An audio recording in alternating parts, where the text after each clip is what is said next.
We've seen death. We've seen disability. We've seen disfigurement. We've seen deprivation. We've seen destitution from snakebite. At the moment, as a minister for this county, I am extremely worried. I'm scared. I don't know what will happen.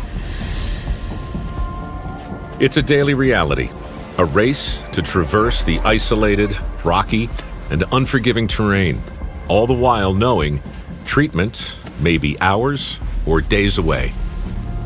Can you imagine the distress of running from your home, perhaps in the night, with a child on your back, suffering from snakebite, screaming in pain?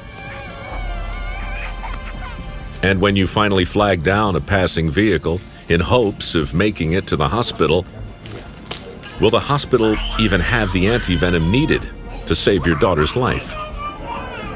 This is the only one left? You mean this is the only one left in the whole hospital? Antivenom is very scarce. It comes and then it gets finished, then we stay without it for some time. Every day, it's a sadness that never goes away. Your child buried next to your home.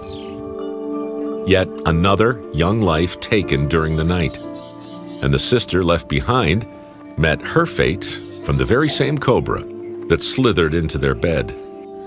Her hand now severely deformed. She is blind. She cannot walk. She will never marry.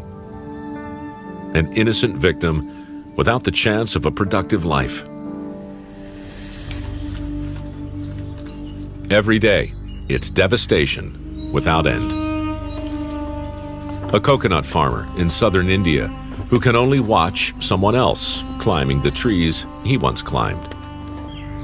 Already left with nothing but years of debt, Selvarasu and his wife part with what little they have, just so they can pay to keep their children in school.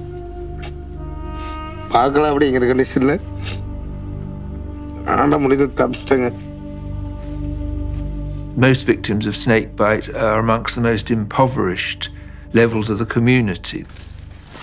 They're nearly all agricultural workers, farmers, herdsmen, who live in a snake-infested environment.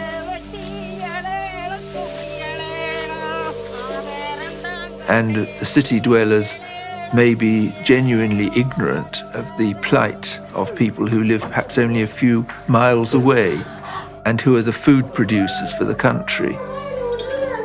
It's a huge cost that you cannot imagine. But then they have to sell and dispose of all the assets that are in the family to ensure that this person is taken care of. Okay, so the people raising their hands have been bitten by snake?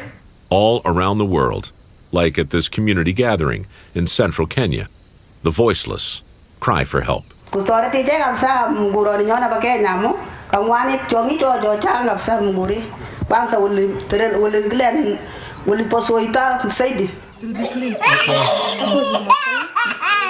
actually, these are the real cries. This 3-year-old Kenyan girl won't be out playing today.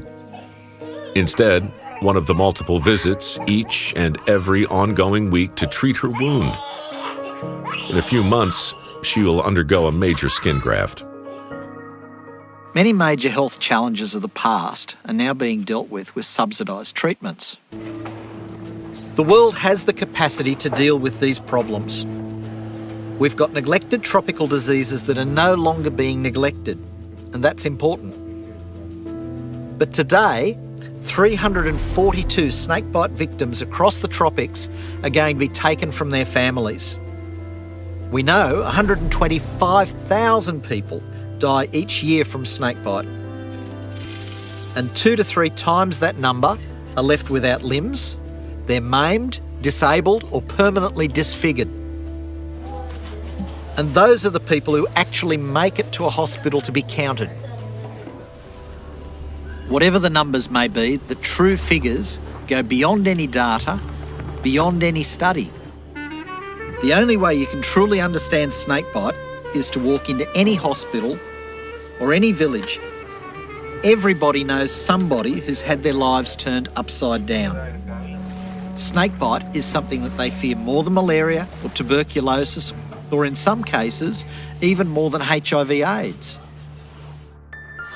From Vietnam to Pakistan, from the Central African Republic to Latin America, if you color in a world map where reported death tolls and estimates are over 1,000 people per year, it's a map that quickly becomes more colorful.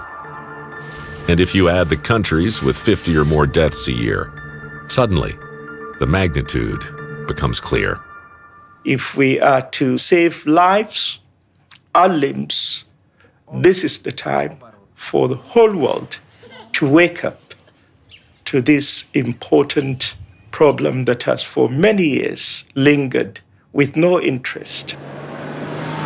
Realistically, the best long-term strategy is to prevent snake bites, not have to treat them in the first place. We have scientists, doctors, advocates all around the world who fight for these people on a daily basis, educating people on the ground to encourage the simple use of footwear, training rural health workers, and even teaching people that visiting a traditional healer is not necessarily of any use.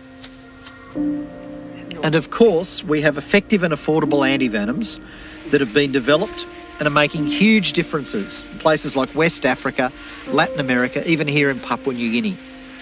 We have the tools to make change now.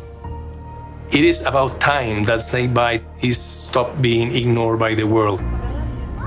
It's a matter of human rights, it's a matter of social responsibility, it's a matter of using science for what it should be used, for the well-being of people. Nobody should die of snakebite.